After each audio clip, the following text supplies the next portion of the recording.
Watching a character get jumped in anime has to be one of the most underrated types of fights. Like, what do you mean you're trying to jump the most powerful guy in the verse? But why is this trope so good? Yes, because the fight choreography is amazing, and because it shows a battle of two really strong characters normally.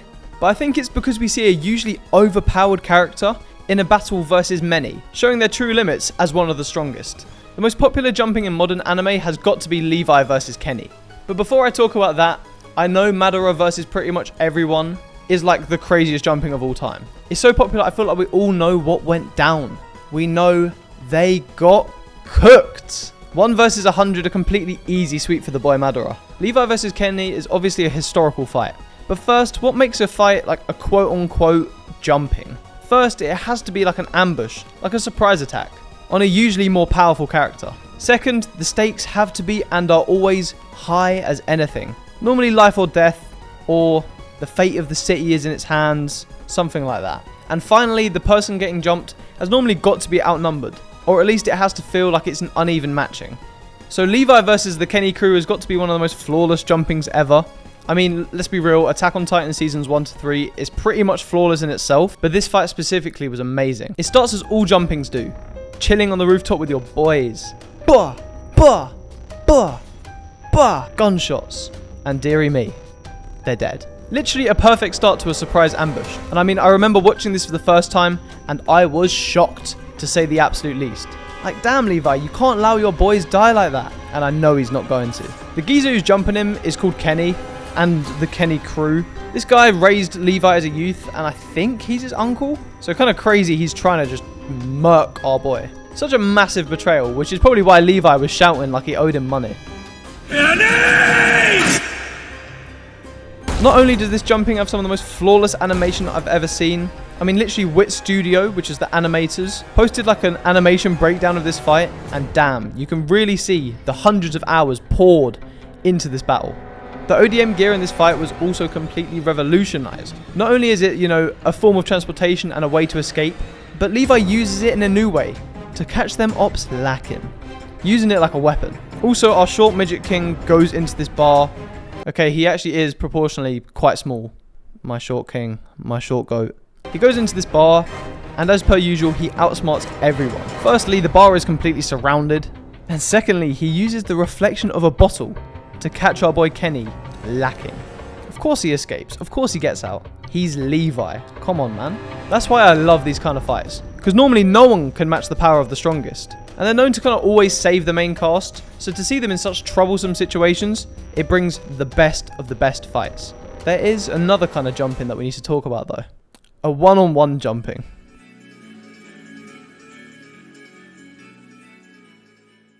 This is like a solo ambush, and the perfect example I found of this was Gojo versus Jogo.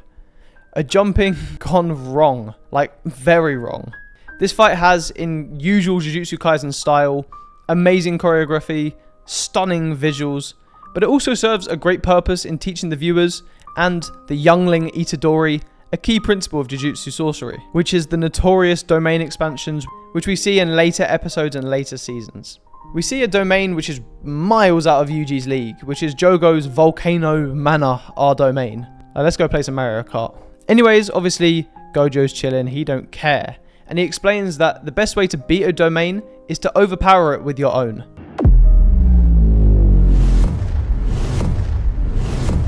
Now look, I'm a big fan of Gojo, strongest guy and all that. But when he went, Yoichi Tenkai, Infinite Void, that thing, every girl, mum, even grandmas on this planet turn their profile picture to this guy. I have never in my life seen someone as glazed as Gojo. His eyes are, pretty majestic though. This was an attempted jumping gone wrong. Like, damn, he got jumped on? But no, it ended in a clear win for the big dog himself. Jogo, that guy was lost in his domain. And we see Gojo, an alpha male moment, grip Jogo's head and just rip it off. This cheeky rascal can actually do anything.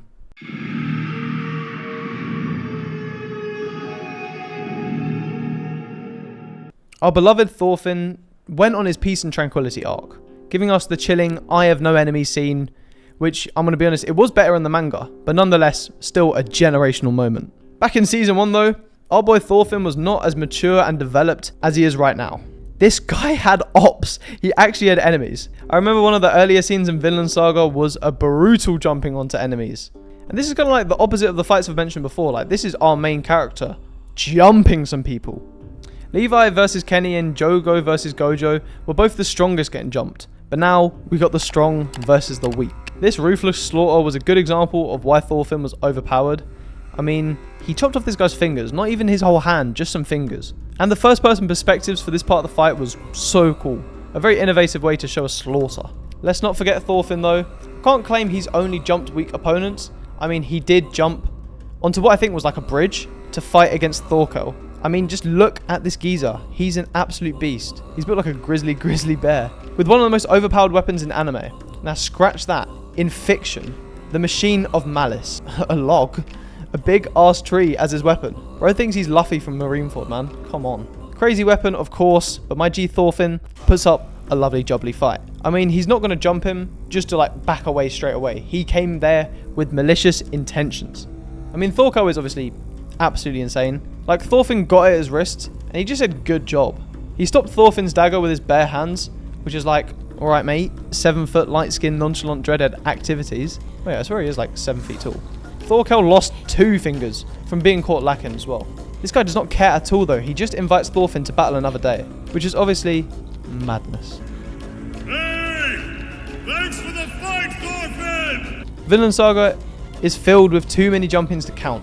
And before I move on to Krollo versus the Zoldycks, I've got to mention when Thors, which is Thorfinn's dad, got jumped by Askeladd's people.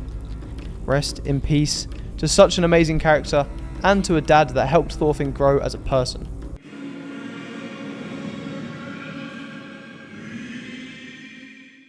I have recently started watching Hunter x Hunter, and I watched all the way up to the end of York New City. Now, in the York New City arc, we saw a historical jumping between Killua's dad, Silver, and Killua's granddad, Zeno Zoldyck, versus the powerful leader of the Phantom Troop, Krollo Lusilfa? Now first, craziest name of all time. No wonder he dresses like he's a religious individual. Second, and more importantly, it was an amazing fight. I'm calling this a jumping because these two fully pulled up on Krollo. You know, they had a bounty on his head and they came there ready to collect it. However, you know, it's not the same as the normal jumpings because I think you have to guess that Krollo saw it coming. He literally walks to them, you know, trying to be nonchalant, ready for this fight. Obviously, he reveals he has powers to steal from other people, and not just money, I'm talking he can steal their abilities, which is crazy. He defends this jumping by using ability he stole off screen, like earlier in the anime. It was one of the goofy ass shadow beasts called Owl, whom he stole it from. Bear in mind, you can only use this ability with the book open. Also, this book is dense as hell, like, who knows how many abilities he stole. Zeno Zoldyck's power is also really cool too. He can make a dragon out of Nen, I believe, and manipulate it to move at like a medium to a long distance range. And I think he can control it with his fingers. He uses this to trap our boy Krollo, pin him up against the wall like he's Nanami. Then he completely barrages him with punches, helping Silver Zoldyck cook up a monstrosity of an attack. Silver can generate these big ass aura spheres, which, you know, by Christ almighty, I did not think Krollo was going to survive. But he does, and completely outsmarts them to live another day. He had hired another Zoldyck member, which is Illumi, to kill the people who had put the bounty on his head. Basically meaning the fight was pointless. The most powerful guy in the story so far versus some of the most elite assassins in Hunter x Hunter. What an absolute banger.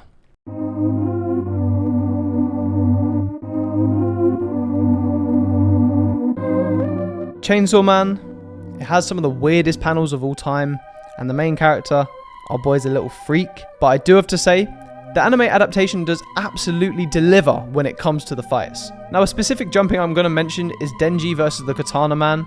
I mean, they're in a hotel and them boys had their guns pointed at him, ready to jump his ass. But obviously, Denji is the Chainsaw Man. Ooh, a little title drop there.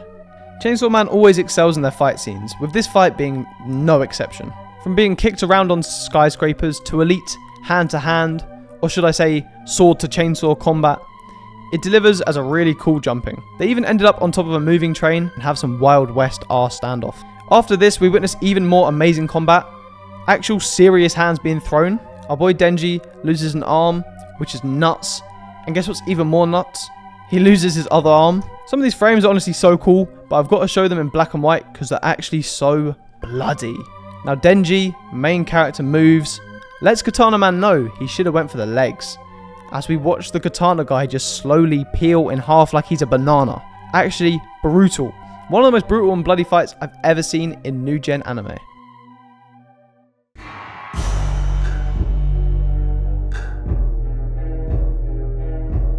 Speaking of new gen anime, an anime currently airing that has taken the internet by storm. You guessed it, it's Solo Leveling. In the first 2 episodes of this second season, a legendary jump-in was witnessed. It was Jinwoo versus this governor named Baruka, I think. Basically, these boys are just chilling after Sun Jinwoo went to work on the big evil ice polar bears. And they get pulled up on by this ice guy and his team, like they spawned out of nowhere. The main geezer who's sitting on the horse is called Baruka.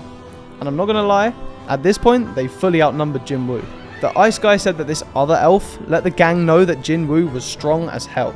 But then, out of nowhere, my boy Jinwoo takes that boy's head smooth off of his shoulders. This ends up in an all-out brawl, but only because of one crucial detail. So you remember I said that they outnumbered Sun Jinwoo completely? Well, it might have been a slight lie, because I forgot to mention the army that this guy can summon. I'm talking Big Dog Igris, the Blood Red Commander, the Polar Bears, some mages. This guy is literally the definition of a one-man army. He takes out the leader's horse and proceeds to serve them a dish of a left, right, and a good night. Well, look, it wasn't actually that easy, but after many clashes of their daggers, we see the main dog, of course, take another W. But not actually, like, entirely. He really wanted to take this Ice Elf King to join his army, but apparently he was too low leveled for that, which is peak. I guess he's got to do some more solo leveling. I recently saw someone online say that the reason why solo leveling is so good is because it does a really good job of having epic moments. And after catching up to solo leveling, I completely agree. It's just a really cool anime that is super easy to digest. I mean, yeah, the animation is so good. Obviously, it's a factor as well. But no, the main reason I think this is doing so well is because it's just so cool. Which jumping do you think deserves to be known as the greatest jumping of all time? I know I've probably missed out many fights. Like, I haven't even mentioned One Piece. There's some jumpings that I've missed. So let me know your personal favorite one in the comments, plus some that I haven't mentioned as well.